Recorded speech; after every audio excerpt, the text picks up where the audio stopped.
We have Mr. Thabo Kojana. I don't know whether to call him the MD of Investec SA or the chairperson of ASISA. And we also have Lelo Rantwana, who is the chairperson of SAFCA and also a founder of Ata Capital. Langa, it's MD of 91. Oh, 91, yes. Thank you. All of our esteemed guests are chairpersons in their own right, in different spheres and fields. So we have a panel that is quite knowledgeable around the industry and what is going on. And I think today we're looking to have a robust discussion that delves deep into the detail around what is going on in the asset management space in South Africa. We are going to give the panelists an opportunity to speak to what really is transformation in South Africa, where are we going, how far have we come, and to share some insights into their personal stories on how they've arrived here. I think as a preface, one of the things that we have noted, particularly as ABSIP, is that transformation has happened somewhat, but is the financial services charter enough to drive us to where we need to get to? Should there be more that is done from a legislative perspective? Are we addressing issues around the greater participation of females within the industry? And not only just participation of females, but the support of their entities and their prevalence and appearance in senior roles within the businesses that we run. Without much further ado, I think we can start today's session. And I'll open with the question that is posed to all the panelists.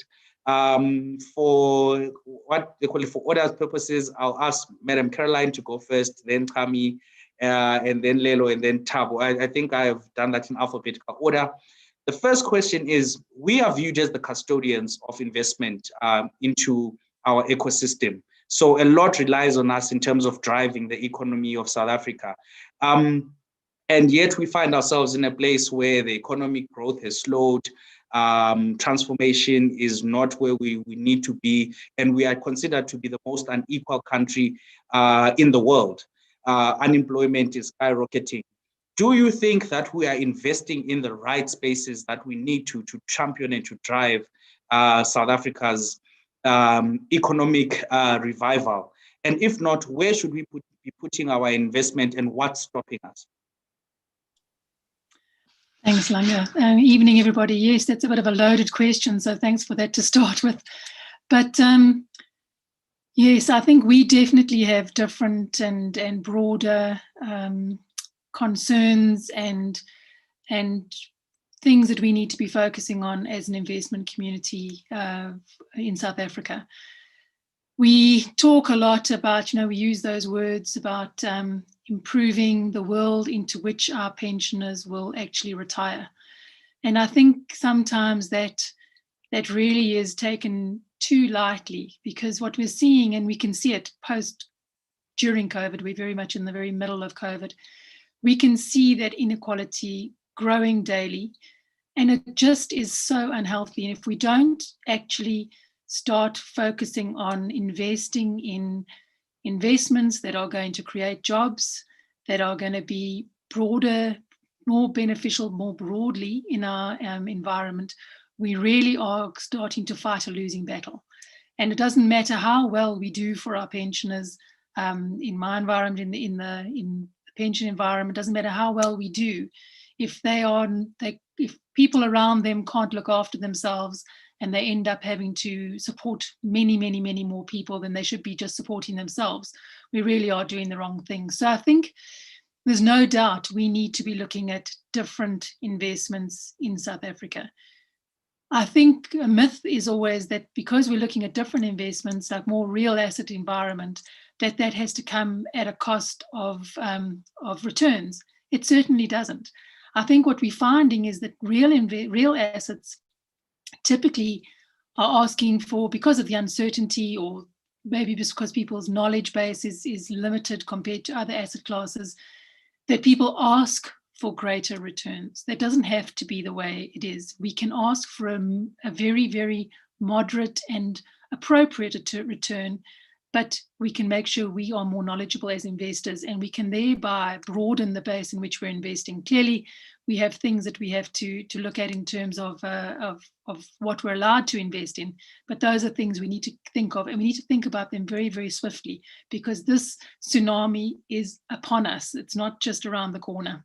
So yes, I think we have a lot to do in the real asset space and in the alternative asset space. Thanks.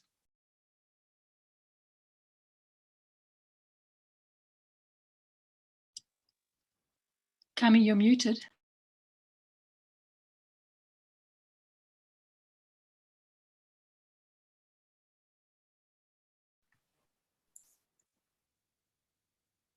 Okay. I think, Kami, there's something with your audio. While we wait, then let me give an opportunity to Lelo, and then we'll come back to you. Thank you, Langa. Thank you, Caroline. Yeah, obviously, I mean, the subsector that I guess represent, being private equity and venture capital, kind of sits within that alternative asset bucket. And as Caroline mentioned, I think this is obviously one of the conduits for channeling investment into private assets that can really drive a real impact in the growth of our economy. And I think, you know, the immediate reaction in times like this seems to be a pullback and a return to safety, perceived safety in certain asset classes, when really we should be bold, because you know, if we're not deploying capital into real assets, as Caroline mentions, you know, there won't be a future for the retirees to retire. So I think it's very important for us to look at what our national imperatives are and try and align our investment mandates with how we can best position our country for growth. I think I'm back now. So, you know, it's South Africa, our fortunes are tied to SAA. There's been a lot of work to fix some of the challenges we've experienced in the past couple of years. And part of that work is then expanding the investment asset class. And real assets will be tied into our growth and the pickup in the economy, which is why then the broader transformation conversation is so much more important, because it's not about taking slices from listed to unlisted. We need to actually grow the entire pie. So there is more, and that means bringing in more of the underemployed, more of the unemployed into the actual formal economy. And that's going to be a challenge for us in the next couple of years.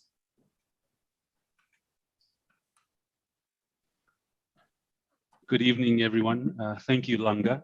I think, as Caroline says, it is very much all about, and I'm going to quote her, improving the world into which our pensioners will retire.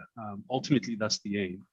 And the way we think about it at 91 is in a couple of different ways. Firstly, across all of our portfolios, every single cent that we manage in South Africa and globally, for us, the consideration of environmental, social, and governance factors, ESG factors, is integral into how we make investment decisions. It isn't an afterthought, it isn't an overlay, it isn't marketing speak. It's very much integrated into how we assess opportunities and how we assess risk. So that's the first dimension of how we think about the words Caroline used. The second dimension for us is in terms of real assets, or what some people refer to as alternative assets. We're quite excited about the work that's happening in the Infrastructure South Africa office in the presidency. We think that a key part of recovering from the COVID pandemic will be infrastructure rollout.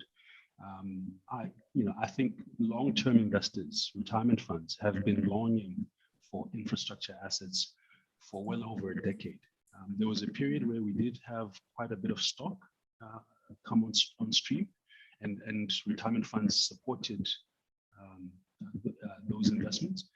Then we went through a very long period where we've seen nothing. I think that's all about to change. And so we're quite excited about the opportunities that that will create for our clients.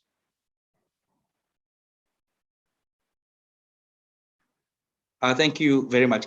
So I think if I can direct my next question to Madam Caroline. You are a custodian of assets. And we've seen EPPF being a champion of transformation and being one of the leaders. Can you share, like in brief, what your transformation story is and where you aspire to go to, and what are some of the challenges you are looking at, particularly from the pool of managers that currently exists in terms of maybe fulfilling some of those objectives? And I know EPPF also speaks to transformation broader than just within the manager, but also within the service providers. If you could just give us some glimpse of what that looks like and what you're doing at EPPF.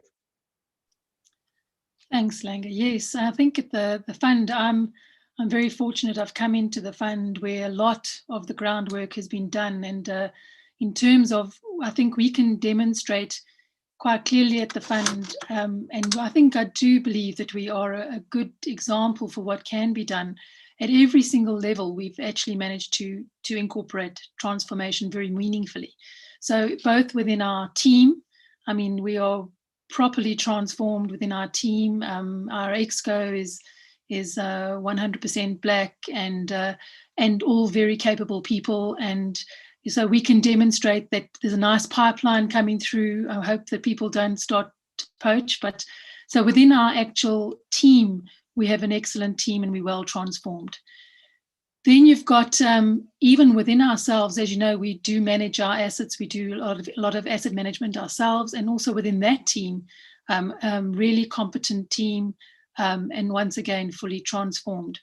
And then, of course, going into the asset management space, all of the other elements that one has to try and push, given the fact that we have the muscle, being one of the largest investors into the South African space.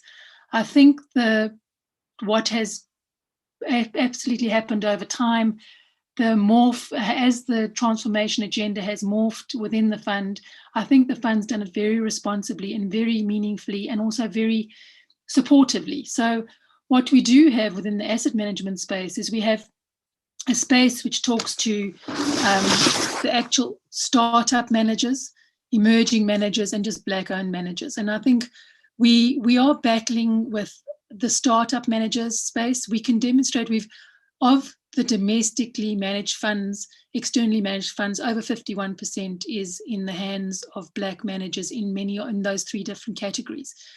But we are battling with the startup managers. Now, the startup managers, in terms of who's out there and who's available to us, those managers, there's a lot of criticism around the fact that managers who haven't managed a book or haven't got a track record of 3 years can't actually then start up their own fund and allow it, and we will use them.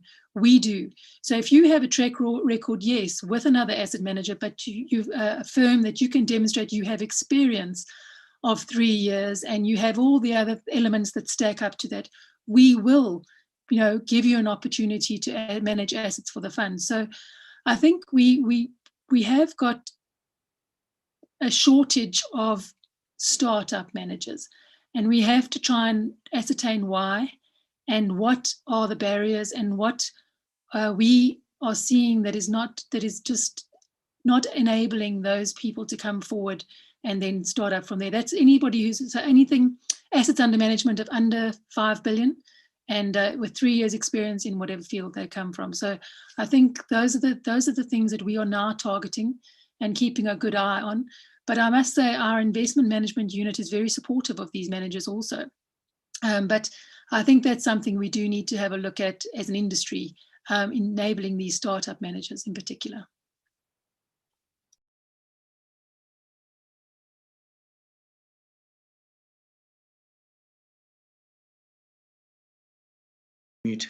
I think before I move on then, I think one of the areas where we also want to zone in on is you're saying, yes, you're supporting the managers. I think one of the questions that's prominently put into the ecosystem is Black female owned businesses.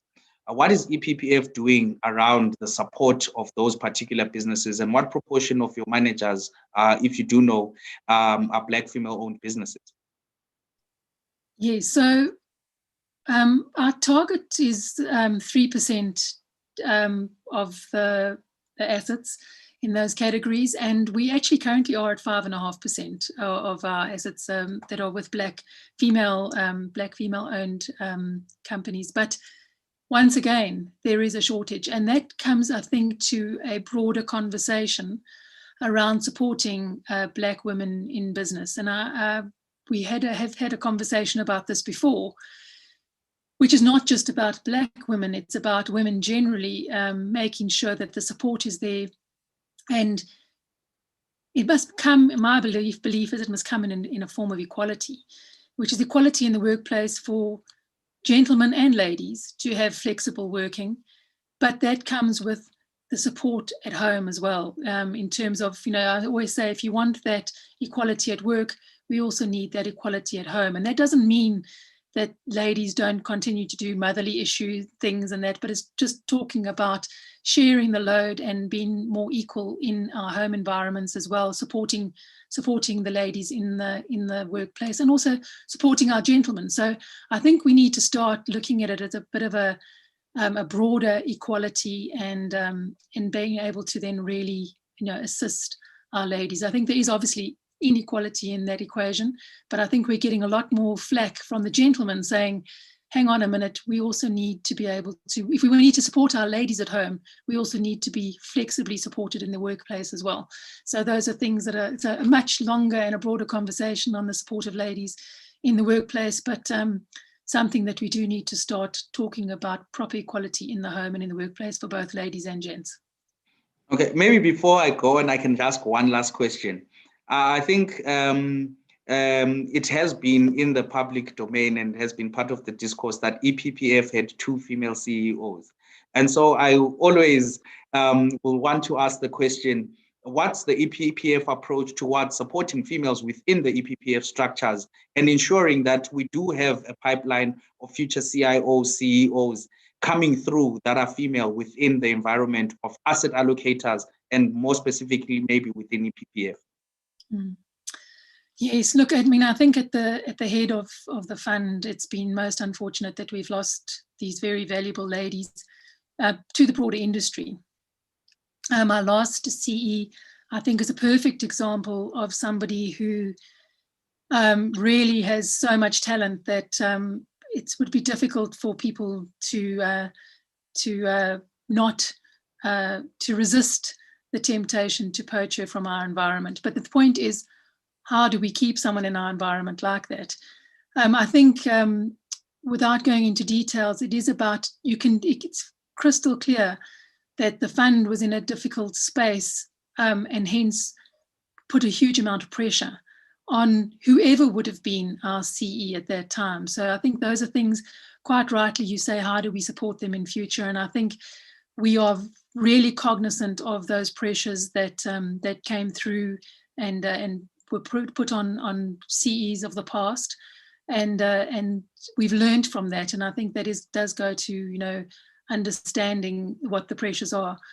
But at the same time, we've just actually had a conversation. I was just on a meeting just before this around the fund, and we were just talking around our overall and targets per se, and we're currently recruiting for another post, and we were saying that actually we have too many ladies, which is a lovely problem to have, but the point is we need to keep them moving up the ranks, and we don't have the answer to that, Langa, at the moment, as to exactly how to make sure people move up and not out, and keep them for a longer period. But I think it is about making sure that all people in the team are contributing equally and supporting each other, and having a very supportive board as well does help in those very senior positions. Okay, thank you. I think then next I'll come to you, Kami. Kami, you are at Riskura, one of the larger asset consultants, but quite a diverse business. So let's start first about talking about your own internal transformation journey, where you are and what you're doing to advance transformation internally. And then briefly, if you can touch about what you're doing in order to support the transition of assets from traditional firms into the hands of Black managers, understanding that we currently sit with Black managers only managing about 9% of the asset pool. Mm-hmm. Thanks, Langa. I just do have a disclaimer. So I wear a few hats. I'm part of the unlisted part of the Rescura business, but I am aware of what my colleagues are doing on the consulting side. So there's been several from, maybe let's start with the Rescura transformation journey. So it sort of follows the story of South Africa, right? There was the initial ownership deal, and then, you know, those two people moved into different businesses, and then the actual moved on to putting in competent Black leadership. And that comes a lot of relationships, as we know in this industry. So a lot of work has been done. So I was with Rescura as an analyst when I started my career. I came back as a director about 3 years ago, which is when the strategy was in full effect. And there's been a concerted effort to recruit and get real leadership experience. We were lucky enough to have Mr. Isaac Ramputa join us with his wealth of knowledge. So the next step has been, so we've got the middle, you know, the junior staff's always easier. It's really the middle up to the senior level that can be challenging because of the poaching and just people, you know, being pulled in different directions in their careers. So there's a lot of work done in transformation. We're level 1 at the moment. There's still more work to be done. And then in terms of how we support the market itself, there is a particular incubation program for the listed Black emerging managers and unlisted Black emerging managers. And that has been quite instrumental in bringing them into buy lists, getting them in front of asset allocators, and knowing that it's not just, you know, the same kind of 5 traditional firms that people know, but there's a lot more. And we've seen those increasing allocation. And what's really nice is to see them come out of the incubation and be a standalone business with quite a diverse institutional investor base, because you tend to be quite concentrated. It depends if you were, you know, supported by EPPF or perhaps GEPF. So it's nice to see the diversity in the institutional investors. It's a long road, but it is a win-win for the industry. We just have to be a bit more clearer what the target is and put it down on paper. Yeah, so if you make mention of the targets, right? I think one of the things that we have noted is that in the South African landscape, you have a lot of businesses that are achieving level 1. But when we look at the businesses internally, we have what is commonly referred to as the cappuccino effect, a term I was liking to serve for Uputabo, but I'll use it now. And we want to understand, like, what is happening and how do you assess transformation when you look at the managers? Is it just what's on the scorecard? How deeply are you interrogating that what you're actually getting is what is actually going to drive transformation going forward? Yeah, so this is a deep question. There's so many facets to it. I think we all agree it's not just ownership. Ownership is important, but there's all the different areas of the scorecard. And also we do have to address, you know, the easy way out that some people do take, where they go buy, they just spend, right? It's not in the spirit of the law.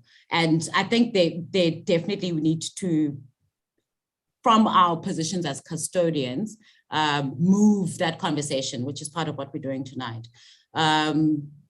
So that's what's most important. There's different facets of the BEE scorecard. It's not enough, even as it is at the moment. It's way too easy to buy your points, and that does need to be addressed. So I think if I can ask my last question to you, Kami, before I move on. Congratulations on your appointment as chairperson at Aon Asset Managers. Now you're chairperson of the board with a Black female CEO. Summary of what your view is on how you need to play a role in terms of supporting her and ensuring her success along with the rest of the board and the executive. Thank you. Thanks, Langa.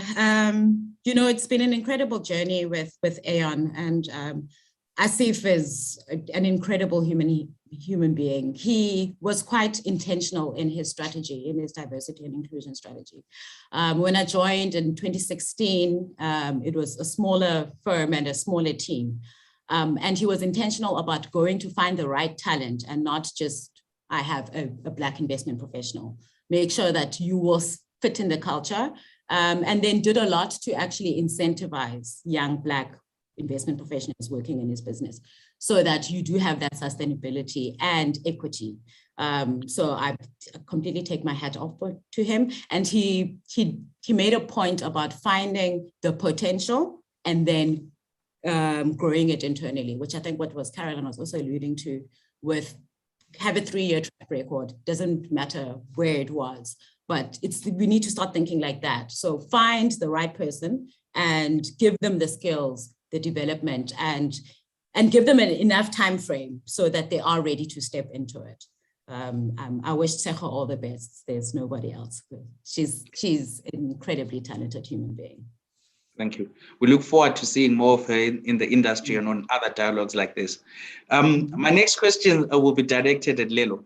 So Lelo, one of the indictments for private equity, and please, when we go to the SAFCA board meeting, don't chastise me for this question, is that Black managers have received assets and we've done what traditional managers have done. We've taken the same amount of capital from the working class and we've then gone and invested in Sentin.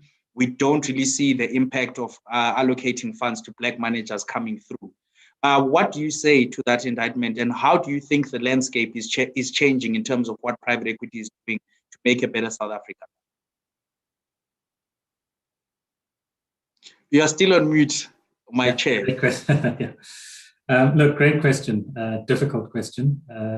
As I mentioned before, I mean, I think we sit in a unique position that this asset class can really channel money into the right places that can drive transformation and growth in our country. I think we need to be very careful because we won't achieve anything if we make this the responsibilities of Black managers alone. The problem is just too big, and we've recognized early on that there's not nearly enough asset allocation to Black managers to make that type of impact that you want to make. So I'd just be careful of adding yet another Black tax to these managers.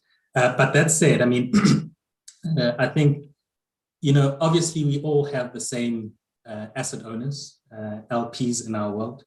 And sometimes the LPs drive their investment mandate.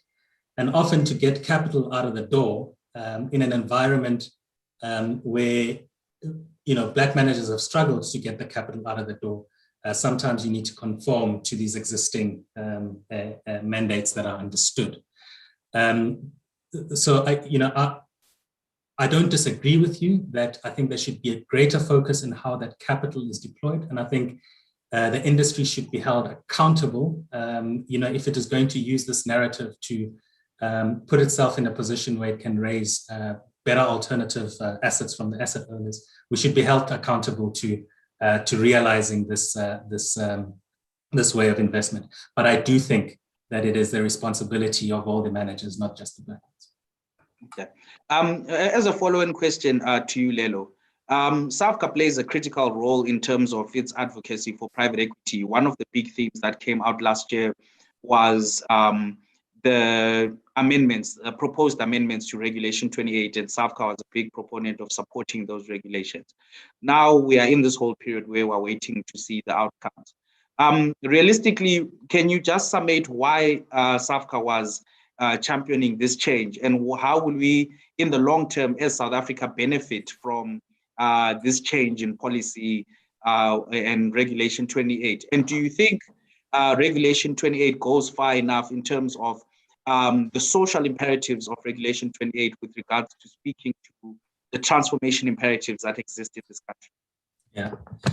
So maybe in a nutshell, I think the requirements for the change to Reg 28 were really to add clarity in terms of how allocations are bucketed, if you like, and to ensure that you're not inadvertently mixing asset classes that shouldn't be mixed together in deciding your overall allocation. I think probably one of the most important ones for us was for instance, being clumped together with hedge funds, which as we all know, play very different roles in the investment space to an asset class like private equity. I think that step was really to make sure that there was, let's call it a regulatory unblock of a potential bottleneck that could have arose from the way that the allocations were structured before. It does not go to say, however, that the asset owners were at their limits and were needing this change to be able to allocate more capital to asset classes like private equity. So there's still a massive challenge to meet the targets that were set even under the old Reg 28 before we can even entertain the levels that have now been set under the new regulations. So allocation to our asset class is still very, very light. And as you mentioned, I think a part of it has been an education around the asset class to asset owners, which is obviously something that we've been very involved in advocating. And then my last question, you also recently appointed a female CEO to head the company in what is predominantly called an old boys club. And how are you then creating a culture that advances the promotion of more Black females, and that she's not the first and last to be the CEO of Atta Capital? And in a broader sense, how does that play out in the private equity space? Yeah, look, I think specifically from our business, I think we very early on set out to be seen as a sector of excellence for the groups that were traditionally excluded from this industry. So specifically Black professionals and Black women professionals. So, this natural progression for us wasn't something that was new. In fact, we tried to make little of her appointment in terms of her gender, because really what we wanted to drive was the fact that she got there not because she's a woman, but because she is capable. I've got my own views around, we talk transformation, and the reason why we're talking transformation is because we recognize that we've got these imbalances and inequalities in our society that are structural, right? And I have to mention that they're structural because there was a time when there was a deliberate effort or they were deliberately designed to be so, whether it's through the government of the past or it's through men being men and masculinity. And the reason why I mentioned that these things are structural is because it's then not enough, if we're serious about social justice, for us to say, we now have democracy, or we have equal rights for women and they can vote, and therefore things will sort themselves out. Because it is structural, and if we're serious about social justice, transformation needs to be as deliberate and action and active in correcting these imbalances and inequalities. So, we need to actively change the way that we do things. We can't leave it to people's goodwill, because things like unconscious biases come into place. Caroline was asking, why are we not seeing women-owned managers coming to the fore? The counter question is the environment safe for them to detach from their current places of employment and set up a manager? Have we created an environment that is safe enough for them to explore those spaces? Therefore, that suggests that, we don't have equal opportunity. You and I, Langa, as men, are we doing enough? For instance, in in integrating our professional networks, for instance, to include women, you know, or is it not desirable because we won't like the things that we're talking about? So, you know, it really is incumbent on all of us, and I think it's something that requires deliberate and active change to be able to achieve success. Okay, thank you very much, Lelo. Let me move over to Bratawo.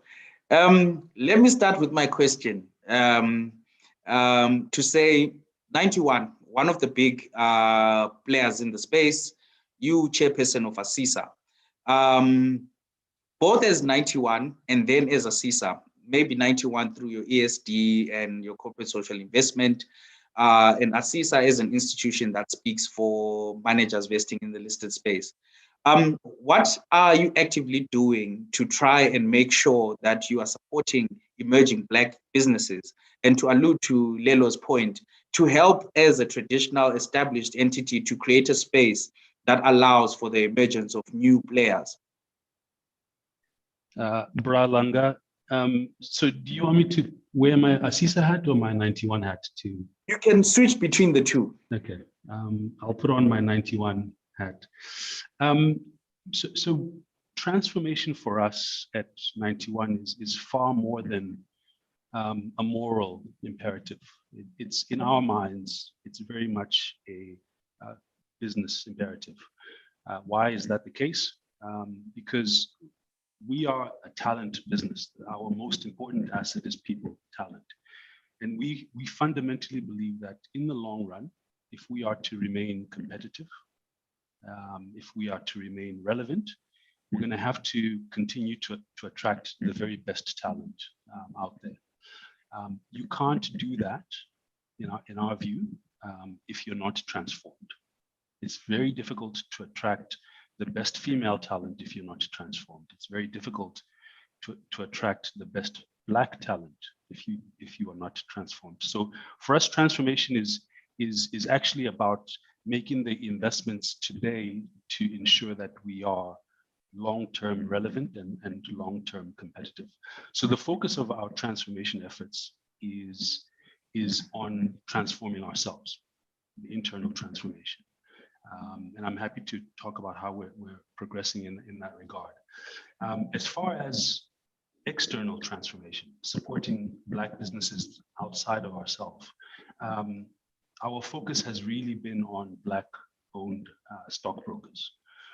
So over the last decade, we've committed resources totaling approximately 250 million rand to supporting a group of Black-owned stockbrokers. The group is about 6 or 7 today, and we will continue to do that. There's a selfish reason for why we're focusing on Black-owned stockbrokers as opposed to any other sector. And that selfish reason is that ultimately their success will mean that we have a much bigger pool of Black and female talent to choose from. So they know that as they succeed in recruiting and building Black and female talent, they know that we will be looking to poach some of that talent. They've reconciled themselves with that. And so we're very happy to support them, and we think that it is in our interest to do so. Okay, so my follow-on question then would be around the element of growing one's own timber. And you said you're very happy to go into what you're doing in terms of your own transformation story. Maybe that's part of the conversation that we would like to have. I think there's been some indictment that the established firms look and see as the smaller firms grow talent and then immediately come in and swoop it up, leaving the smaller firms in a position where they are somewhat critical but stable, or sometimes critical and searching for stability. What is Investec doing to also contribute to creating a pool of Black talent that will then emerge and probably maybe even start their own businesses or join some of these existing entities? And what are some of the specific targets that you are setting for yourselves, particularly in the development of investment professionals? Because we've seen a lot of the Black talent ends up in administration, business development, in the back office, but not really making the investment decision. I think that's the crux of the question. Sure. So I can't speak for Investec anymore. I used to be. Oh, 91, sorry. I can speak for 91. So we think there are 4 things that, in our experience, we must get right in order to be an attractive home for Black talent and for female talent. And the 4 things are, firstly, you said grow your own timber. We agree with that. We think it's critical to grow your own timber. And so our focus is really on bringing in young talent and helping them to realize their potential. So we recruit straight from university. We bring in somewhere between 4 and 10 young people into the business every year. 80% plus will be Black in that recruitment effort. So that's the first thing. It's about making sure that, given that we operate in an industry that isn't transformed, we've got to make sure and take responsibility for building our own pipeline, and that's how we're doing it. So that's the first thing.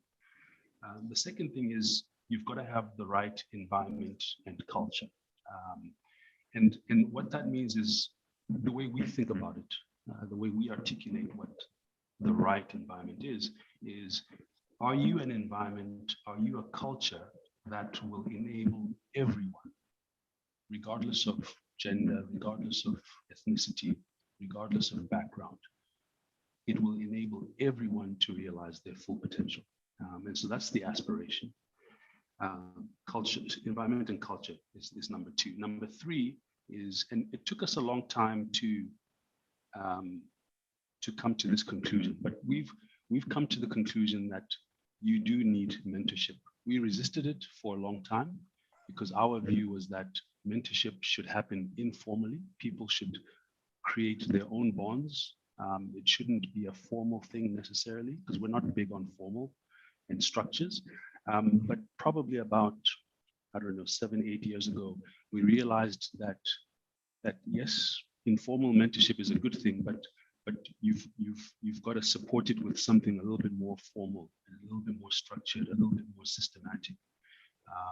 We all need mentorship, every single one of us, regardless of where we come from. We need role models, and so mentorship for us is the third element, and it's a critical one. The fourth one, and this is the one that I think a lot of organizations forget about. You've got to be growing as a business, because if you're not growing, it will be very difficult for you to give opportunities to the rising talent. And we are in the very privileged. Am I still sounding distorted? I think the sound is better. Is it better now? Yeah. So we are in the privileged position that we've had 30 years of solid growth, and touch wood, hopefully that continues to be the case. We're also a global business. So if for whatever reason we struggle to grow the South African part of our business, 2/3 of our business is outside South Africa. So we can present and provide opportunities to people in SA if we're growing, but if we're struggling to grow in SA, we can provide those opportunities in other parts of the world. And that's, again, if you're not growing, it means that you're hoping that the old talent retires before you can afford opportunities to people, and that's obviously too long. Okay. No, thank you. So I think then let me go back round the other way. So I'll start by asking Madam Carol. So EPPF, one of the largest pension funds in the country, Lelo has alluded to the fact that there's an under-allocation to alternatives. There's also been mention of the fact that you have a critical role in terms of driving and championing the change. But how far does EPPF go in terms of stepping outside its own walls and assisting other pension funds in terms of achieving their mandates, or enabling them to achieve their mandates around championing transformation? What forums are you involved in? How are you communicating with the others? What resources are you making available in terms of assisting smaller pension funds to also drive transformation in the manner that you have? Thanks, Langa. I can't take you through the detail of that, but I think we can say in the industry as such, we certainly are at the coalface of those discussions and trying to understand how we can facilitate those kind of asset classes becoming more acceptable, both from and comfortable, let's put it that way, from coming from an uncomfortable base, I suppose. So certainly between our CE and our Chief Investment Officer, they certainly are involved in all the appropriate forums, you know, with and also with other funds and the like. And I think that those forums are always very nice in terms of understanding, you know, everybody's in the same boat and we've all got the same issues. So it's about making plans to find solutions. But as I mentioned in the earlier discussion, is that we kind of tend to think that these alternative assets need to have, typically people are saying they need to have greater, because they've got greater risk, and the risk is not so much greater, but it's because it's misunderstood, that we need to then obviously have greater returns, which then often makes these investments a non-starter. So I think this is where we in these forums need to start getting to grips with maybe a score, you know, a kind of scorecard or an analysis that's really going to get us comfortable with these kinds of assets, so we can demonstrate. I think, you know, all of these pension funds have to think first and foremost about their members, and so we're constantly having to try and motivate to members with conviction, with our hands on our hearts, and say we're putting your money in the right safe space. And it's, unless we come together and get a common platform to be able to say we all understand this and we're all doing it this way, we do need groundbreakers, you know, like for example the EPPF and the PIC, people like that, to the GEPF, who have money. But just because we've got a lot of money doesn't mean that we can risk money. We still have to make sure that we've got a lot of money because we've got a lot of obligations. So we still have to be very resourceful and responsible with our investments. So I think I think there's a lot of dialogue that happens at all these forums around what we should all be looking at. And I think we need to come to a common understanding very soon, and to make sure that we put our investments into these very, very comfortably, and I say as with conviction, as we go forward. Okay. I think then let me pose my next question to Thabo. On the back of that, I think one of the questions that is always brought up is that we've had the Financial Services Transformation Council and the Charter for a while, but we really haven't seen that transformation coming through. Is it time for us to move away from this approach of encourage transformation to one where we're looking at more of a punitive approach in terms of driving transformation? Should it be now a licensing requirement? Because many have said that, as I alluded to before, a lot of the traditional asset managers, in their transformation story, we have what they call the cappuccino effect: black at the bottom, white in the middle, all the way to the top with a little sprinkling of black. What are your thoughts and your feelings around that? Maybe this time speaking in your capacity as chair of ASISA. Sure. So let me start in my capacity as 91, if you don't mind. I mean, I think the reality is that for those of us who are transforming, for those of us who see transformation as an important imperative, we're doing it not because there's a charter, not because there's a particular external incentive to do it. We're doing it because we think that in the long run we won't be around if we don't do it. And so for me, it's not about the carrot or the stick. It's about making sure that people recognize the value of being a transformed business and the benefits of being a transformed industry. So how do we make sure that it is happening? And so one of the questions that I've often hear is the scorecard. How do people get to level 1 or level 2 if they're not transforming? I don't believe that it is possible to have a level 1 or a level 2 rating if you are not doing the right things as far as transformation goes. I can't see how it's possible to be a level 1 if you're not investing in Black businesses, if you're not procuring from Black businesses, if you're not bringing Black professionals into your business.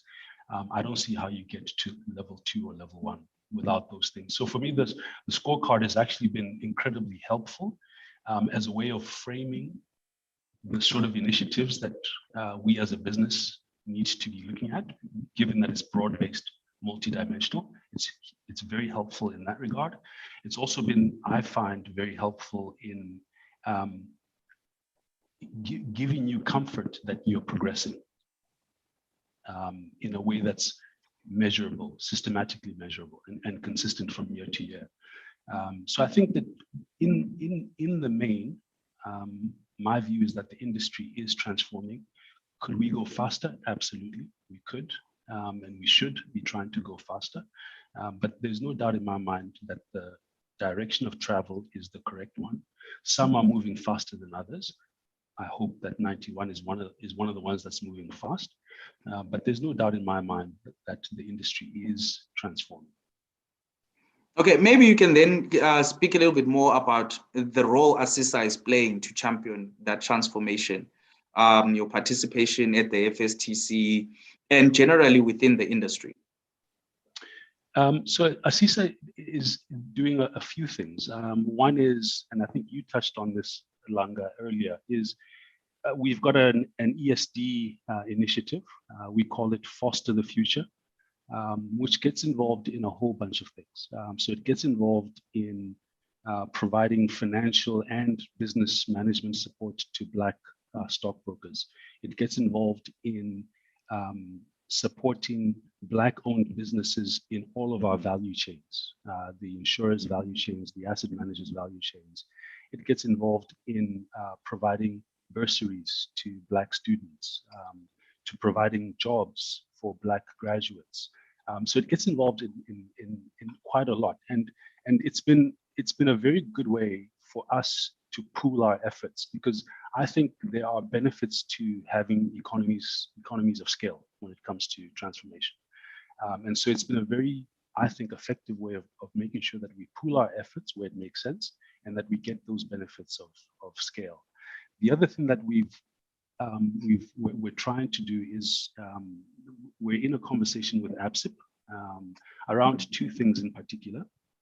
One is, what can we, ABSIP and ABSIP together, what can we do to make this industry a lot more attractive to Black students, Black graduates?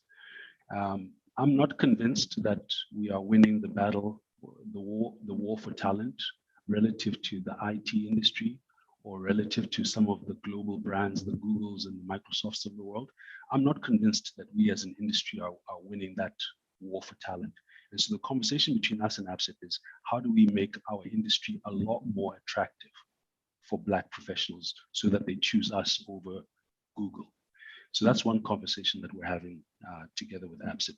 The other conversation we're having with ABSIP, as well as within ABSIP, because ABSIP obviously has Black members, is how do we ensure that Black-owned asset managers have a fair opportunity to compete?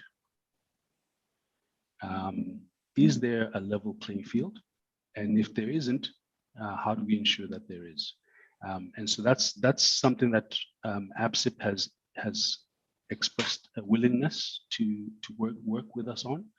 It's something that within ABSIP, the Black-owned businesses within ABSIP think is an important initiative, and we will be taking it forward. I think, let me direct my next question to Kami, and we're still going to remain in the realm of the legislation. As it currently sits, I think there was a survey that was done, and if you're by 2074, the BE survey, had you gone through it in 2019, 2018, you'd have found that there were only 3 Black female CIOs within the entire industry. That number did not improve drastically, even if you went and you said females in general. You are what we consider a successful Black female. Do you think that there could have been more that should have been, there should be more, and there could have been more that would have been done to accelerate your growth from a legislative perspective? And then secondly, what are you doing yourself to champion and to assist other Black females who are trying to break into the space? Thanks, Langa. So, I mean, it's pretty well known that there's the double, you're Black and you're a woman, you know, so there's a lot of conversation around increasing participation in women fund managers, and then Black-owned women fund managers are the rarest diamond. And there needs to be a lot more done. If I think about what the enabling legislation for my career, it's been there, right? It's more about the culture and real inclusion. So it's very rare that someone has actually wanted to hire me. It was, you're a Black female in Cape Town. There's, you know, chartered accountant in Cape Town. There's not a lot of us who stay post articles to build careers in Cape Town. So I'll be honest about that, but you know, the legislation is there. It's more around the authenticity of the hire and the intention of the hire. And that's where a lot of the traditional people in this industry have to do a lot of self-reflection in terms of that self-interest threat. A lot of people say you should be able to succession your plan yourself out of a job, which is a real fear in people who've been in this industry. But at the end of the day, it's not an equal system. We need to be moving it towards that. And another, perhaps in terms of legislation, we do need to be more enabling for mothers, as was spoken before. I'm privileged or lucky in the space that I can just get up at 6 a.m. and open my laptop and work. Moms, you know, have a lot of other things to do. So that legislation does need to come through to allow women who are fund managers to have their family and go back to work and not have to go back into an administrative position or reduced hours. We need that strong diversity, and it needs to be able to go through our careers. So what we're talking about, the cappuccino effect, the real problem is really in the middle. Our industry attracts a lot of talent, Black, white, both genders, but it's about keeping it and retaining it in the industry that we're not good at. The culture is very male-centric. So I really like what Lelo was saying about what are we doing to, as males, really, to bring women into your networks. That's quite important. And then in terms of self-champion, I mean, I am a beneficiary of people who champion me throughout my career. And it's usually peer-to-peer on my end. I've built a really, really wild network, but it's then extending that network to the younger people that come into my organization or contact. So for example, the other day, a really good friend of mine was looking for a board member for an NGO. And I thought about the people who are left in Cape Town, and it's probably national at this point. And I approached a young woman that I know in the business would really do well in this position, and it would allow her to fly and just have a little bit more practical leadership experience. So you pass that on. That's been introduced because that's how I got here. Where I was, you know, it was the first manager at KPMG who said the SPCA needs a board member, a young CA, and I jumped on the chance. So young women also have to, you know, the sad thing about the industry is nobody's going to give you something. You have to first ask for it. We're not good at that. So we have to be first to be able to find your own voice and have a level of self-confidence in what you're saying. And that's not something that is automatically imbued in our young women. And as a society, we have to work a lot harder in that space. So we need to pass on the baton, introduce people to your networks, whether, and it's a long term. People think networking is a direct contract. It's you build the relationship over years. You might not make use of it 5 years into knowing someone, but the point is being there and making those connections, and then at the right place at the right time, you can connect your network, which has a multiplier effect. Okay. So maybe then let me also then say this to you. In terms of your support for other Black females, how does it extend beyond just what you're doing at Rescura? I mean, there's a lot of Black females who find themselves at, for example, an Atta Capital or a 91. And you've walked the journey. And how available do you think other females are to support in this journey for those Black females who are coming up in the industry? So through SAFCA networking events, I was lucky enough to join a network called Boss Ladies on WhatsApp. And this is coming through ladies who've been in the industry for the past 25 years. Some of us are new, some of us are just starting. So I really, really liked that continuity. But the main thread is actually showing up to these events, going to introduce yourself. Don't pick a Tabo, he's not going to remember you.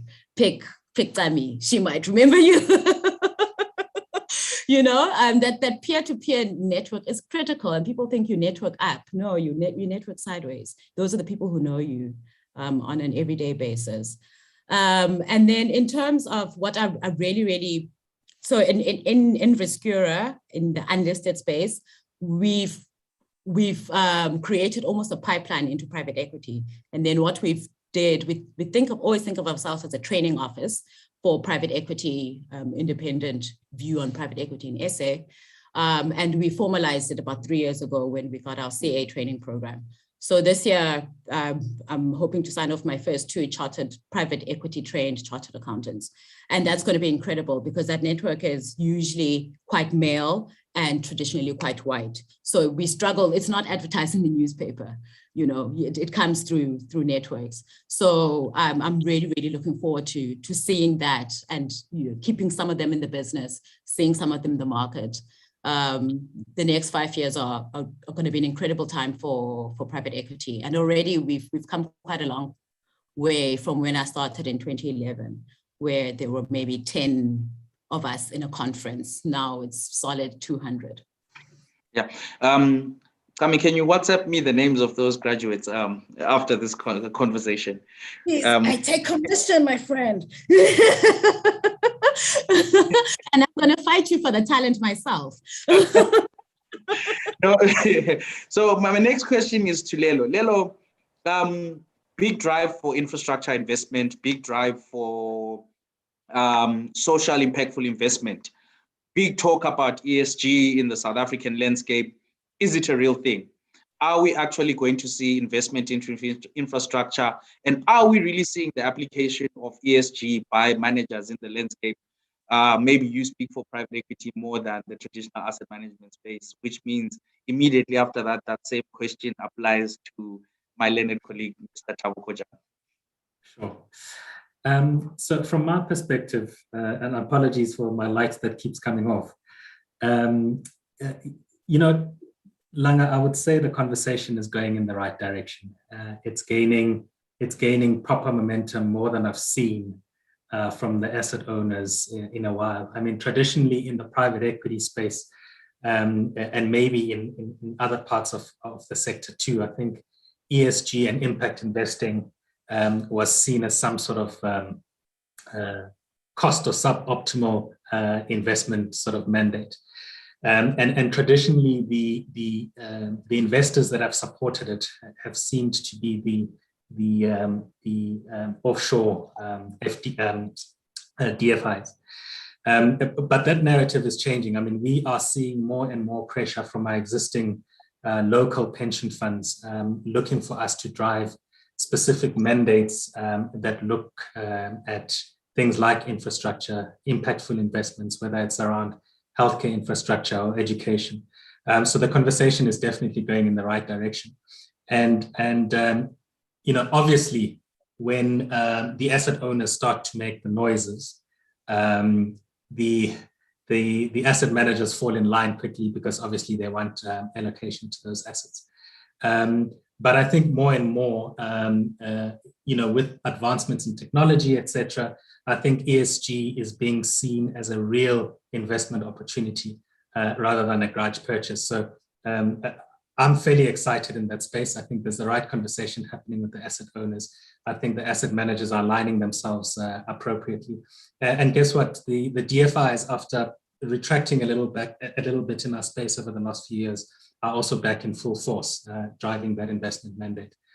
So I would definitely say that's looking positive. Mr. Kojan, in the listed space, how are you seeing the application of ESG? Yeah, I mean, Langa, I would say that 20 years ago, ESG investing, or SRI investing, as how we used to describe it back then, was very much something that trustees saw as a thematic opportunity. So they would give out SRI or ESG mandates for a very small portion of their portfolio.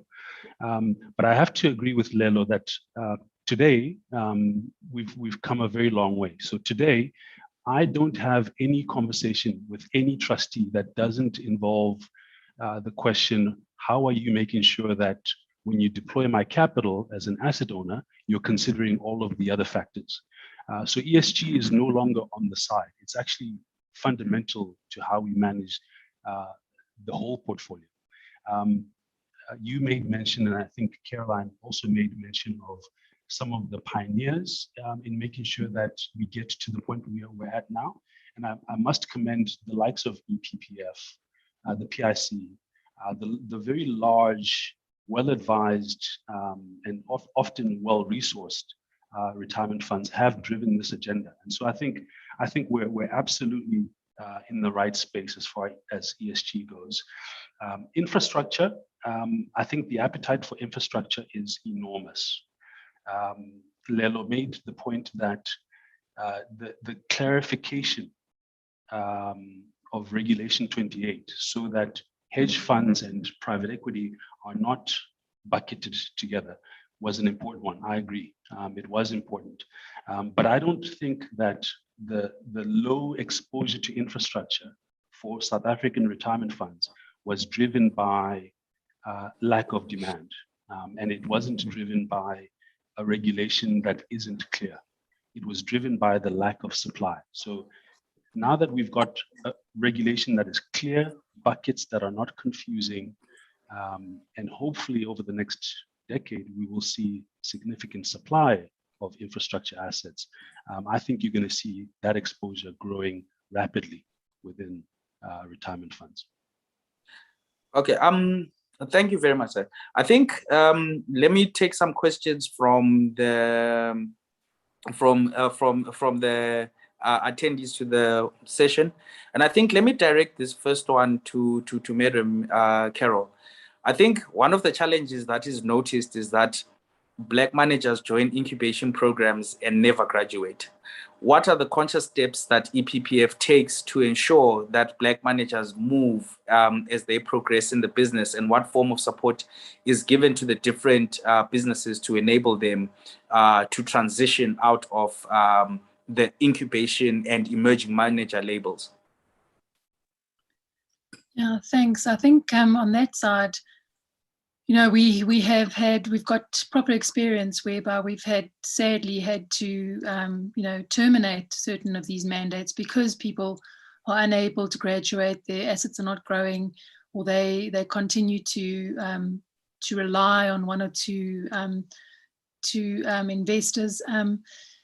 And I can say very consciously and very comfortably that the fund certainly has long before these terminations happen, or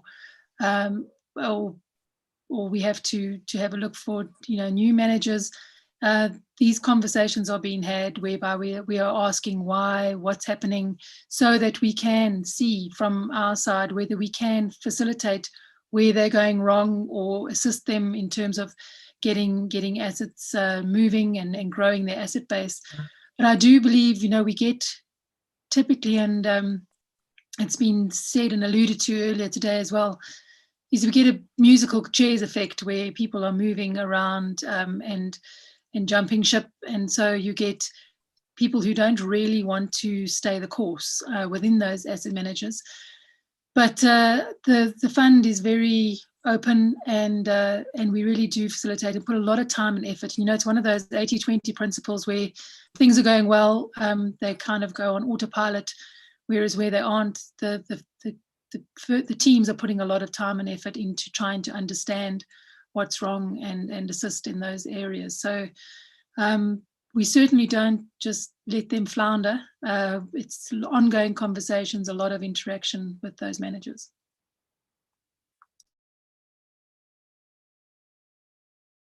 So I would assume that then as a pension fund, you are also actively looking to see and track the progress of those managers, as you have said. And I think one of the many conversations that is in the market is always around the issue of, should there be a consolidation? Is this the right time, et cetera, et cetera? What would be your view around some of those discussions?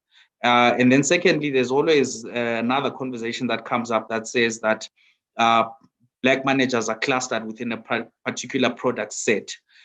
Do you think there's enough being done in the incubation programs to allow Black managers to launch new and diverse products?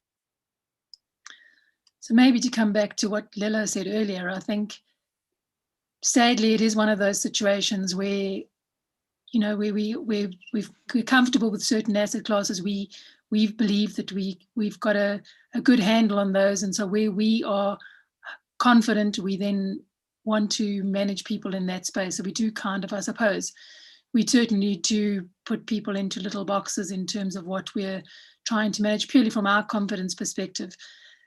I suppose there's lots of room for those different opportunities, and I know the team is inundated with people coming with ideas and opportunities on a daily basis. So I can't say that that we don't see the full schedule of all of the opportunities that are presented to our team and that are declined. But I would imagine that there's probably a space there within those broader opportunities, but not. Unfortunately, those probably would be individual transactions as opposed to formally building up a fund. They are really, really transaction based as opposed to fund based. So I think we do need to be a little bit more open-minded about what we are asking these incubation and emerging managers to do. But I think it's probably for those managers to come and market to us what they can do, and maybe we just need to be a bit more open-minded on a broader scale and have the courage of our convictions. Once again, it's about courage in these circumstances. Okay, so I see another question that has come up is directed, Mr. Thabo, to say, can you then give us a little bit more of a granular flavor of what the transformation at 91 looks like now? Where are you in terms of what are your targets and what does it look like now, and what's the journey that you are walking? Sure. So the journey is far from done, needless to say. What are we targeting? We want to look like South Africa. So we want to get to a point where across our entire business, whether you're talking at leadership level, investment team, operations team, client-facing team, we reflect the diversity that is South Africa. How are we progressing in that regard? I think we're making good progress, and I'll focus on the investment team because that's typically where people tend to want to look, and Langa, just to make sure that we can't be accused of the cappuccino. What did you call it? The cappuccino effect. The cappuccino effect. So let me talk broad, and then I'll focus specifically on the investment team. So broadly, our business today is 62% Black. We've got 570 people in South Africa. 62% of those people are Black people. If you go back 7 years, that number was 52%. So the direction of travel is exactly what we want it to be. Leadership. So we have a Manco in South Africa that comprises 6 individuals. 4 of the 6 are Black. 4 of the 6 are women. So at leadership level, I think we've made really good progress. Investment team, we've got an investment team of approximately 60 people, 58 to be precise. 43% of our investment team is made up of Black investment professionals. And if we look at the analysts specifically, and then at the portfolio managers at the analyst level, we've got 19 analysts, 8 of them, so 42% are Black professionals. At portfolio manager level, we've got 27 portfolio managers. So we've got an upside down pyramid as a business. We've got more PMs than analysts. We've got 27 portfolio managers, 10 of them, 37% are Black portfolio managers. Over the next 2 to 3 years, I would be disappointed if we do not get to the majority of the team, investment teams being Black, and the majority of the risk takers, the portfolio managers being Black. In the long run, we want to reflect the diversity that is reflected in the population. Okay, thank you. I don't know, Kami, if you can then also go a little bit more granular as well into what the story looks like from a Riskura perspective. And then the second question that is asked is, asset consultants are gatekeepers, and yet the majority of the actual beneficial owners of the assets are Black. Do you think that the transition is moving quickly enough in terms of participation of Black investment professionals and allocations to Black fund managers by the asset consultants?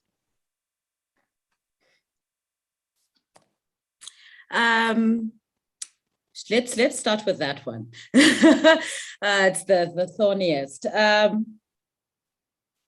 So, I mean, the ecosystem, as consultants are an important part of the value chain, the asset management value chain. But, you know, there's not enough, I think, understanding. Riskura has done a really, really good job into understanding who are the players in the market. I think the asset consulting industry in general is still very much focused on the vanilla, the traditionals, your blue chip, everyone's comfortable with them. Some of them don't even speak about unlisted assets in a South African context. So we as asset consultants, there's really a responsibility to look at the wider pool to encourage that asset education, because your institutional investors are not going to know that they're there in the first place. And then in terms of the transition, the conversation, the quality of the conversation has really improved in the past 5 years. You see a lot more managers coming into Riskura and getting their allocations from the various programs or the specific clients themselves. But the general industry itself still has a lot of work to be done around enabling the actual asset managers, the emerging asset managers. I think that role is largely left to the institutional investors, but because they do have the bigger pockets. But there's definitely a lot more to be done, but it's been really phenomenal, I think, over the past couple of years. What was the question to Thabo? The question to Thabo was more around, can you speak to the granular elements of the transformation story within Riskura? Sure. So at a granular level, you know that the consulting team is probably not as transformed as it could be. We've lost 1 or 2 senior members due to career changes or firm changes. So if you're going to say other firms, investment professionals should be Black, we also have to be able to point the finger back at ourselves and say, do we reflect the same demographic? And we're not there yet. My team in particular is about 90% Black. And I love putting on them on a big slide so the world can see what a talented, unlisted Black team looks like. So different parts of the business definitely have their own challenges, but I lead the fundamentals team with Helene. We're a woman-led team, and we've been really, really successful over the past 3 years into getting the right team, being intentional about sourcing talented Black professionals and bringing them in, teaching them and letting them go when they are poached, because that happens a lot to us. Yeah. And then I have a question that is directed to Lelo, and it reads as follows. Many of the asset managers tend to recruit from certain universities and do not diversify. Is this not then discouraging cultural diversity and creating a herd mentality? Do you think this is something that applies as well within the private equity space? And what do you think are some of the measures that can be put in place across the asset management space to stop what is being termed herd mentality and the lack of cultural diversity? Absolutely. I mean, this is what I was talking about when I talked about the fact that these inequalities and imbalances are structural, right? Because without having a reflective and representative workforce that works for you, you will miss the opportunity to hire somebody from an institution that you are unfamiliar with. And therefore, that is why it is important, as I said before, that these things need active intervention, because you will find that most of the time, even when hunting for talent, your unconscious biases will, without any intent to do so, will lead you to the spaces that you know and you are comfortable with, and you will know you find what you want. So yes, it is a problem, and you've correctly stated that it will perpetuate the problem, but this is precisely the problem why transformation needs to be actively and deliberately corrected. Maybe I can then pose the same question to Thabo and Kami. Do you think that we are getting this herd mentality, and the bulk of the candidates that we are recruiting for our graduate trainee programs come from a particular kilt of cloth, and we are not broadening the pool from which we're accessing? I think, Thabo, you said you recruit about 10 graduates a year. How diverse is the pool of universities from which you are recruiting? I think there's there's a healthy diversity, Langa, in that group. It's getting better over time. So if we go back 7 years, I suspect, I can't say for sure, but I suspect it might have been dominated. The group, the pool might have been dominated by the likes of the UCTs, the WITS, etc. I think over time, the other universities are doing a better job of producing really great graduates. And as they do that, we're seeing that diversity reflected in the people that are coming into our business. But we recruit from all of the universities.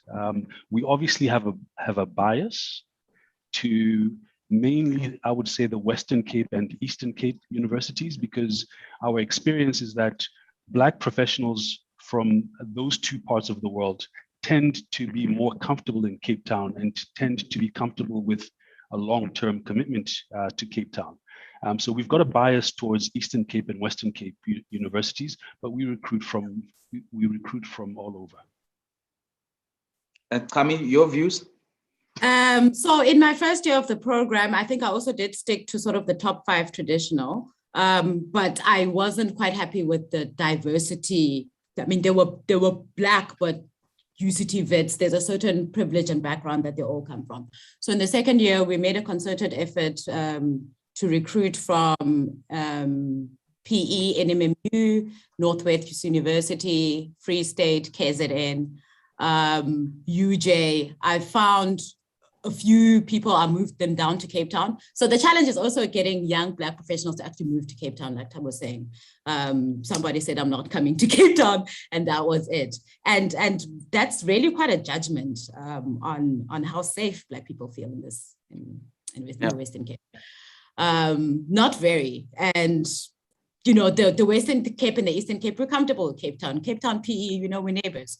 But we have to make a bigger deal about going to Limpopo. I went to the University of Limpopo. I got the shortlist, you know, UNISA, to look at all those people. It's not just because then we keep perpetuating the privilege to a certain extent, acknowledging that not everybody at UCT is the same or bits or whatever, but there is a certain background and it is preferred. Okay. This question is directed at Madam Carol. Over and above ESG, there's a new theme that is emerging globally, and that is around gender lens investing.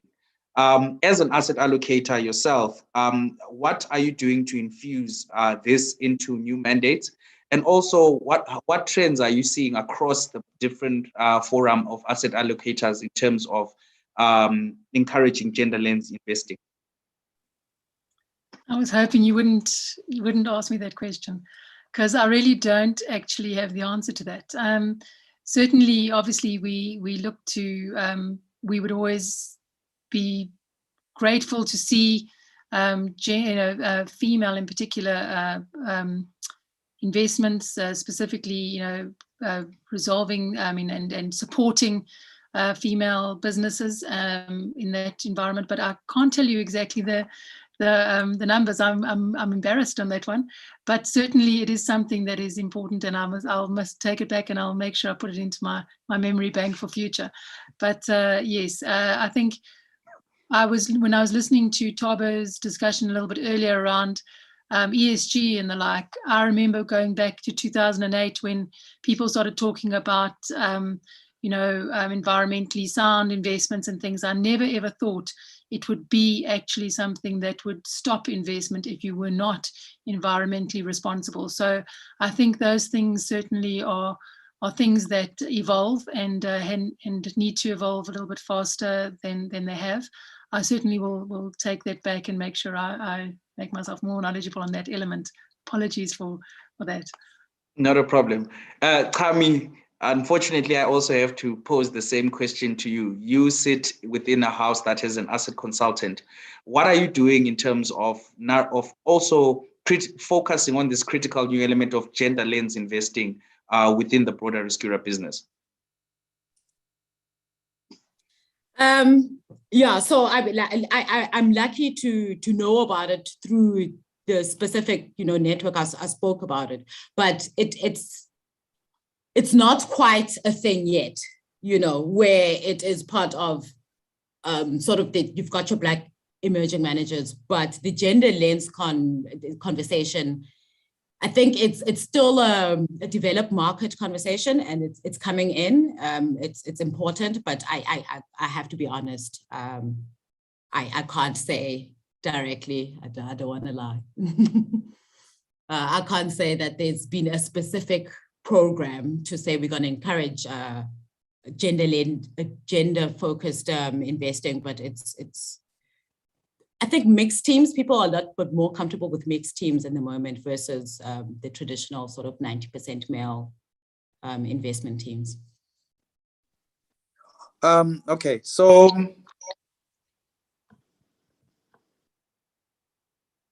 okay, no, sorry to interrupt you, Kami. Okay, I understand that point, and I think there's one question that is posed to all the panelists.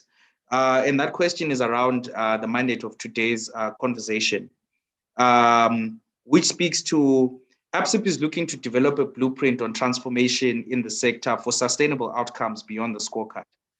Could the panelists please share their very specific initiatives that have yielded success so that we can include these in the practical case studies that we are putting together?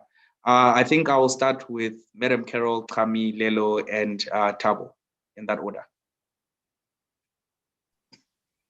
Yeah, I mean, I think once again, it has to be a very broad approach. So you find that typical scorecards have those broad elements, but they're also very, very targeted and very weighted in certain aspects. I think we need to move to being honest about all the elements that have to be included, and being a little bit more balanced about those elements, so that we don't have specific things that are more important than others. I think it has to become a way of life in our environments, making sure that we do target Black-owned investment companies, that we do make sure that on balance we have our proper transformation at our employment level. I think my target on that is really about balance on all fronts, I would say. Okay, Kami? Yeah, so I think I understand from a legislation point of view, there's a conversation around what the target would be. It's woefully inadequate. I think what was suggested, I think the target was 7% Black women or 20% Black males.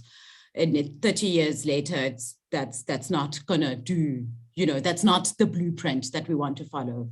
If we're going to legislate it, those targets need to be a bit more inspirational. So I think what's also important is that the target should also reflect the population, not just the scorecard and having a balance sheet or an income statement enough to buy you certain outcomes. And then there's also the consideration of whether export labor and goods should be part of that scorecard. And I think the most important thing is then there's a diversity in thought and in decision-making in the organization that's not reflected yet. Yeah, maybe let me reframe the question. Let's say South Africa didn't have a scorecard. And let's say you were at the head of a pension fund, you were the chairperson of a company, you were the chairperson of an industry association, and we said, what have you done to actively champion transformation that you have seen successful in terms of yielding the results that we require, first and foremost? Then secondly, what would you do next to take us from this place where we are saying we've not done enough to the place where we need to get to? I think maybe that's a better way of framing the question, and not putting aside the charter. What are the practical steps that have been taken, that have worked, and what are the practical steps that we can take that will take us to where we need to get to? So unfortunately, I do live in Cape Town, and most of my career has been here. So it's muted, it's muted. Like I say, it's the spirit of authenticity. I haven't quite found consistently throughout the organizations I've been with. What I have done that has worked very well for me is consistently building networks wherever I go and taking them with you to the next step. So we need to be able to teach that to young women. So we do have that pipeline coming into it. And in terms of if we had to redesign and what else we need to do, I think the training program is a good start. We need to increase competent, talented exposure into the actual private equity. It's pretty opaque if you don't know people that work in it. And then probably the next step is to work on the middle, that cappuccino. Why are we losing Black talent for whatever reason within the firm? And are we cannibalizing each other because we're all fighting for the same 3,000 people? Okay. Lelo, your views? Okay. Your subsequent question doesn't seem to exactly mirror the first question as to what we want to put in the case studies. Yeah, look, I mean, I think maybe our transformation journey is that obviously our staff is fully transformed because we deliberately set it up that way. But I think, as people have mentioned before, transformation is multifaceted, it is wide, and it is deep. And there are many things that need to be addressed. And I think something that was very close to our hearts was alleviating the burden of basic education. So, and the reason why I make this point is because I think sometimes when you find something within the big elephant that sits close to your passion, it's then effortless when you do have to do it. I mean, at the time that we started our business, the same three board members that I founded the business with, we then were the initial trustees of the Click Foundation, which we gave equity in our business because we always believed it would grow, and we gave them participation in the carry of the funds that we do. We focused on literacy. Today we support over 80,000 kids. The next hurdle that we want to tackle, and we've been so successful in that program that government has obviously taken a look, and we're partnering with them in certain provinces. And next, we're tackling numeracy. And during COVID, we also looked to fill the gap that was left by government around school feeding schemes. So, and again, I mentioned that because I think, in this plethora of things that you can do for transformation, I think if you pick something that you can have real impact in that's close to your heart, you can be very successful. And then secondly, obviously, as an industry body, I think, as you would know, because you sit on it, I think we took a decision about 2 years ago where we wouldn't look at supporting our members from a transformation point of view, only from a regulatory standpoint. We set out on an uncharted journey of trying to be very active in the space, which led to the Fund Manager Development Program, which ran successfully and kind of ended this June, where we supported up-and-coming fund managers with various tools to enable them to enter the sector and compete. And some of those have raised money. We've subsequently succeeded that program with We Greater Than Me program in partnership with NIDA, who's a USAID implementation partner, and that one is focused specifically on women-led fund managers. And then I think, as an industry, obviously we sit in a position where our investment management is quite active and hands-on. So there's an opportunity there to influence actively the investments that we invest in. We sit on the boards, we help drive strategy, and it's at that point that we can insist that our investment is also accompanied with the relevant transformation, whether from an employment equity or a procurement point of view within those businesses. And certainly because, back to now at the capital, because transformation, investing for transformation is our mandate. That is something that we actively do in businesses that we invest in. Okay, thank you. Thabo? In terms of the things that, in our experience, have led to success as far as transformation goes, I would go back to those 4 things that I spoke about earlier, Langa. Build a pipeline, grow your own timber. Don't rely on poaching from others is number 1. Number 2 is have an environment and a culture that is deliberately designed to bring out the best out of everyone, regardless of background, gender, ethnicity. Number 3, don't underestimate the importance of mentorship, both formal and informal, and role models. Number 4 is you've got to be growing as a business. If you're not growing as a business, if you're not innovating, you're not going to have the space to accommodate the rising talent. So it would be those 4 things. I'll happily share that formula with my competitors. Where are we failing? Where are we failing as 91? Where are we failing as an industry? I don't think we are the first choice for the best talent. I suspect that The global brands, as I mentioned earlier, the Googles, the Microsofts, even the local brands, the MTNs, the Vodacoms, the investment banking industry. I suspect that we lose great talent to those employers. And so I think there's a lot of work for us to do as an industry to raise the profile of the industry. A lot of people, when they hear asset management, if you go to a first year at UWC and you say asset management, I suspect they won't know the difference between that and facilities management.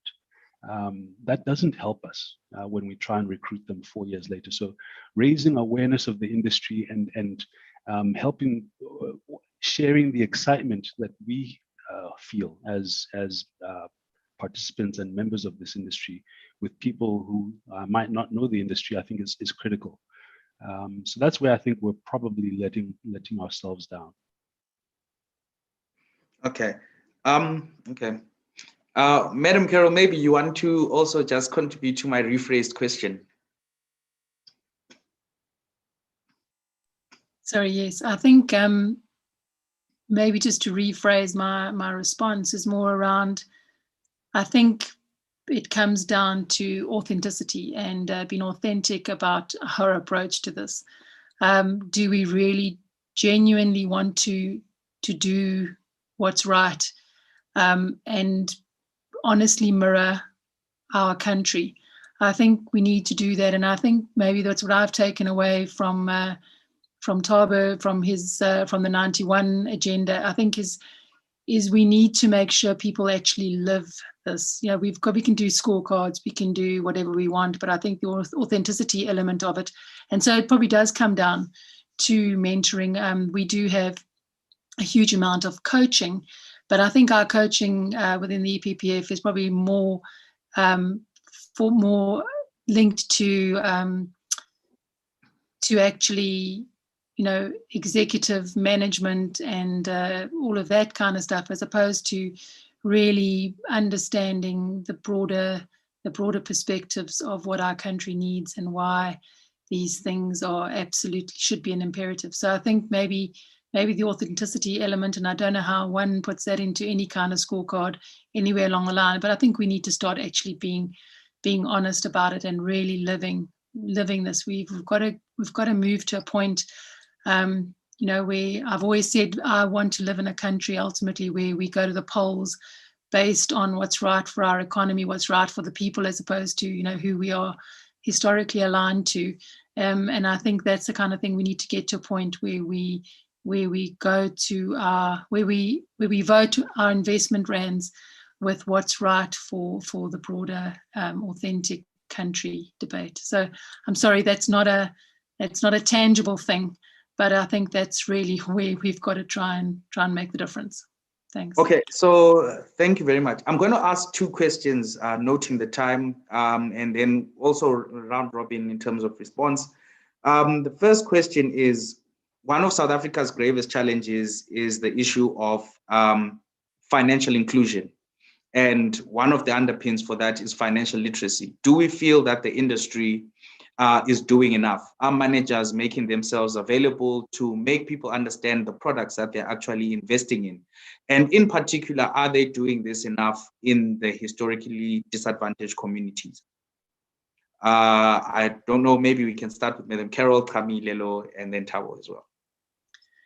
I think the answer to that is no, we're not doing enough in terms of communicating that. But I think where we go wrong is we like to, I think maybe we like to hide behind the jargon as always.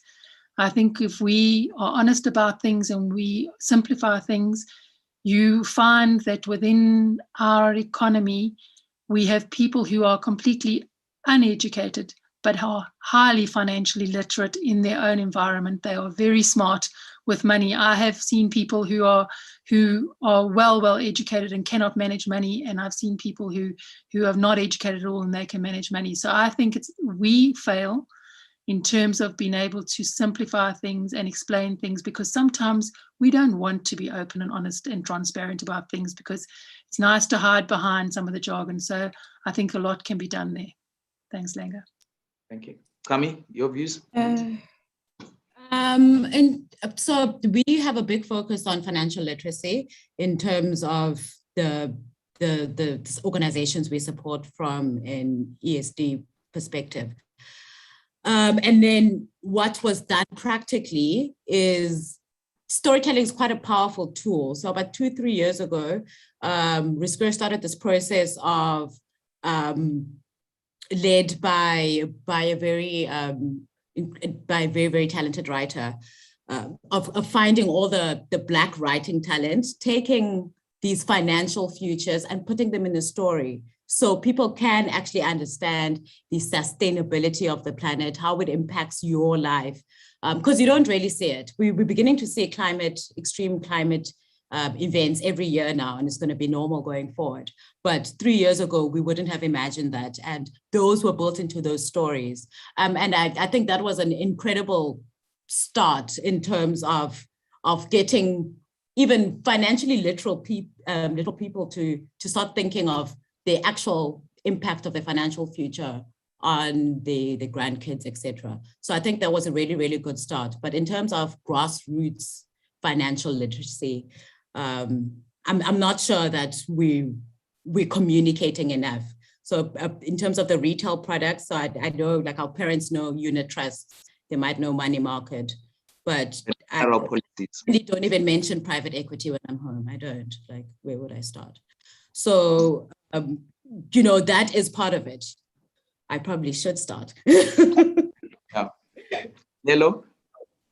Yeah, I mean, difficult to add to that. I think I echo both Kami and Caroline. And I think, we always talk financial inclusion as part of the pillars that we need to focus on in the country, as a country, in absorbing people into our wider economy. So I actually think this is a challenge, Langa. I don't think the industry is doing enough and is collaborated enough around efforts to do this.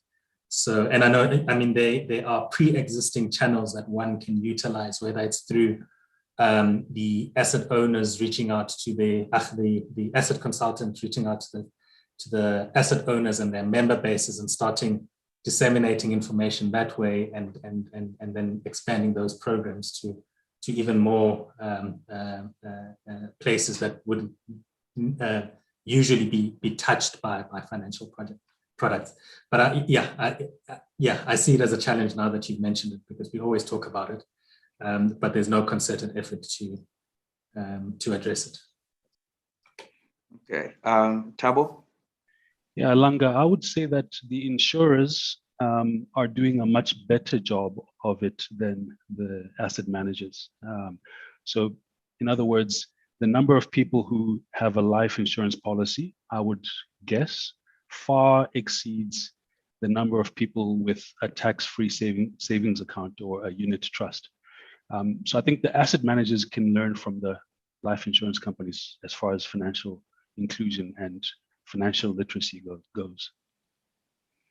Okay, so I think before I ask my last question, second last question, in your view, as we formulate this blueprint towards a transformation in the sector, and also as we formulate this blueprint towards greater financial inclusion, advice on what you think we should be looking at and what touch points ABSIP needs to be pushing its advocacy in, and in what aspects should we be pulling you into to assist us in terms of driving this agenda of making sure that in the next 20 odd years, when we meet again and have this conversation, we are not in the same place. Again, maybe just to shake things up a little bit, I'll start with Kami, and then Thabo, and then Lelo, and then Madam Carol. Yeah, thanks, Langa. The blueprint again. I think that the touch points, so the way I found out about even what a chartered accountant was through the Felicia Mabuza show. I'm showing my age. I was 10. There were like the 10 Black chartered accountants in the country. I was like, what's that? My mother was like, you're going to do that. And luckily, I genuinely liked accounting. But that's how I felt. It starts with little things like TV, and then there was the big push in the about early 2000s for all of us to go to IT because our parents finally understood it, So if it's not in a cultural, and it's not just information that's sitting at a certain level of skill or experience or academics, it needs to drill down into our parents' understanding. When they hear private equity, they genuinely should put my name together with it, or at least know what the JSE is. I'm not even sure that that's widely known. Something simple as we take for granted that listeds. So a lot of that education definitely needs to drill down into our normal South Africans, I would say. And then that would be the touch points. Is SACA's done a really, really good job in being intentional in increasing their Black CAs. So they went and did an assessment of where the gaps were and what they can do as an organization to plug those gaps. So ABSIP is doing a really phenomenal job just having these conversations and picking those up. And pull us in if we're going to do a drive to talk about what it is we do and share information.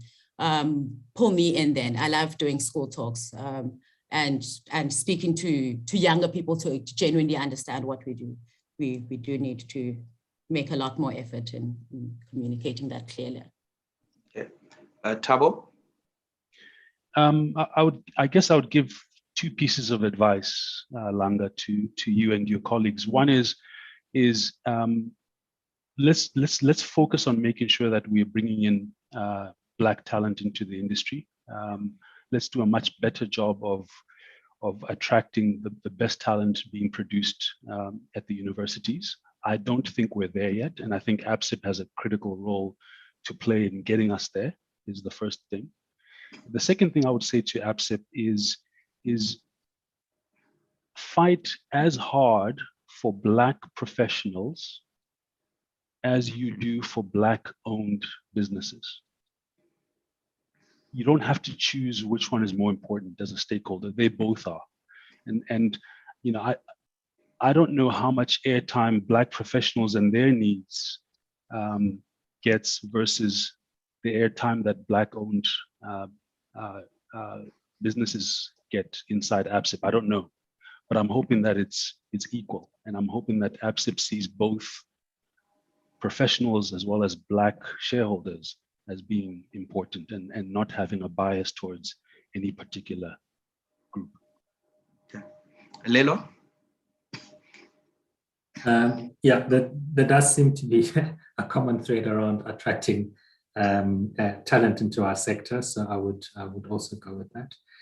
And my other piece of advice, I mean, if you look at the panel here, and I'm hazarding a guess in terms of the participants as well. We constantly preaching to the converted. We're having this conversation amongst ourselves.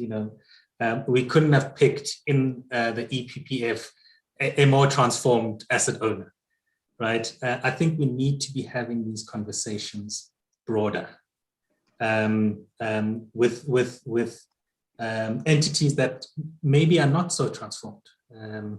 And yes, it might be a heated debate, but maybe they might learn something and take something out of the conversation that we have here. So my advice would be to broaden the conversation, because I do think that we need to pull everyone into this journey, and we need to break these unconscious biases. And again, I say, these things are institutionalized. They are what's the word? They are entrenched. Structural.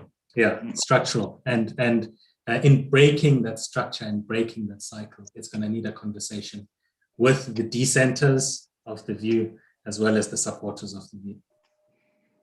Okay. Hopefully there are no dissenters in this day and age. But, yeah. Madam Carol? And lastly, I think, and maybe it's a responsibility for those who see the benefit of transformation, is is really communicating why it is so beneficial. I hate that it's something that we feel we have to do to justify the benefits of transformation. But I do think that we need to communicate that. Okay. Madam Carol? Yeah, I think once again, it's going to come down to the broader talent base. And I concur with the other panel members, is we need to get them at grassroots and when they're young and when they're moving into the universities and the like, and we need to market ourselves to them. I remember when I was going into the CA environment, I didn't know what a CA was at that stage. My parents didn't come out of that kind of environment, and it was marketed to me at university. I just went to do a normal BCom and it got marketed to me there. So I do think we need to make it a bit sexier than it is, although it's quite interesting because I kind of feel that this industry is something that people already do aspire to. But I do also think that we need to, when we are recruiting talent, and we keep on saying, we need to get the smartest and all that, I think we need to also be a little bit more balanced about what constitutes talent. It's not just about the academics. It really is about also, what type of people they are.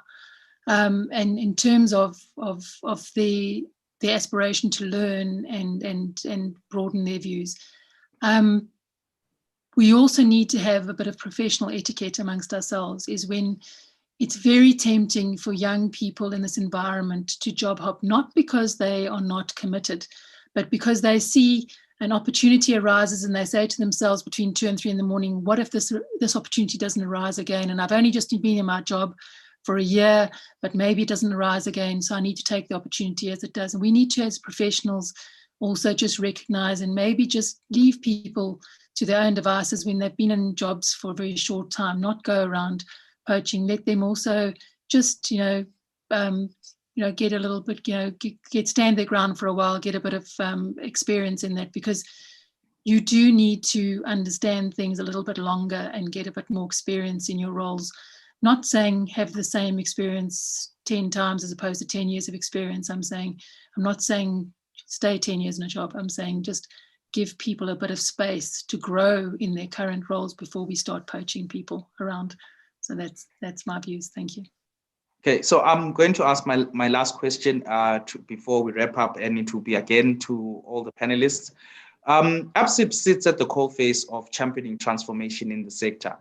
Speaking on behalf of your individual businesses, the associations that you lead, and also the collective of asset owners and asset consultants, how do you see yourself supporting ABSIP going forward, both intellectually and also financially, in order to ensure that the programs that you have rightfully put forward that we need to be running are sustainable? Speaking as someone who has served now as a national office bearer, I understand the complexity and the challenges that being in an NPO setup sets us up to be in. I don't know, maybe for the last time, first I'll start with Thabo, and then Lelo, and then I'll go to the ladies last. So Langa, we've been supporting ABSIP for a long time, for as long as I've been at 91. It's very easy to support ABSIP when ABSIP is well led, as it is today. It is very difficult to support ABSIP when it's not well led, which hasn't happened often in the past. So I don't think it's a difficult thing to do, or a difficult decision to support ABSIP, as long as there's good leadership in place, as long as there's clear alignment in terms of what we're trying to achieve. And I think we are trying to achieve the same things. A transformed industry, an industry that attracts the very best talent. As long as those things are in place, good leadership and clear alignment, it's not difficult to decide to support ABSIP. I'll ask Kaya to send an invoice to 91. Thank you. Lelo. Yeah, look, I echo, in terms of the prerequisites, I echo Thabo's sentiments. We're a small firm. We're a handful of people, literally. So our membership is individual, and we've all been members of ABSIP certainly since the business started or when people have joined the business. Professionally, obviously sitting on the other side, we also being part of a member organization on the private equity side, I definitely do think, and we've obviously got a similar link through you, Langa, that we definitely should be doing a lot more together. And I think there's definitely a lot for our industry association to learn from ABSIP and lean on ABSIP for, and hopefully vice versa. So professionally, I do think that where we can contribute is by cross-pollination of ideas across the two industry associations. Yeah, we look forward to you, Lelo, using your role as chairperson of SAFCA to also canvas your members to become our members. The same goes for Asisa. Madam Carol? Yeah, I think, I live by the mantra also is let people do what they're good at. And if, we don't need to duplicate, what you are doing. If there is value add in the programs that ABSIP would like to support and encourage, there's no doubt that we would love to collaborate within obviously at ABSIP at the top level, but also then within the programs that ABSIP is able to actually roll out. Certainly, we find ABSIP is holding us, holding our feet to the fire, keeping us honest, and being vocal about things. I think it is about being out there, being very being visible. And I think ABSIP does that for us and it encourages us to do the same. So I think there is value add within ABSIP, and look forward to having lots of opportunities to collaborate. Kami? I will echo all sentiments, but I think what I will pledge personally, I consider myself an active citizen. I've been since I was a teenager. I get involved, I do it voluntarily. And anytime you need a subcommittee or you've got a gap anywhere, please call. And any of the marketing drives, I genuinely enjoy those. And yeah, so I know Aon has a big support for ABSIP. That's how I really met the organization, and I joined it. And sometimes you can serve with your time, right? So I think that's what I can offer confidently. But financial support is always lovely here. Yeah, I trust you are taking the word back to the powers that be. On that note, thank you so much to our panelists. Your thank you gifts were mailed to me. The chocolate boxes might be empty by the time they get to you, but thank you so much for sparing time this summer afternoon in the Maldives. I'm told it's cold in South Africa. Thank you to all the delegates and the attendees who have made time to join us. We look forward to seeing you at the next Transformation Series episode, where we'll be delving into details around the work that is happening in the private equity space. We hope this has been insightful and beneficial, and we look forward to your continued support. Please go to the website and renew your memberships. Thank you and good night. Good night.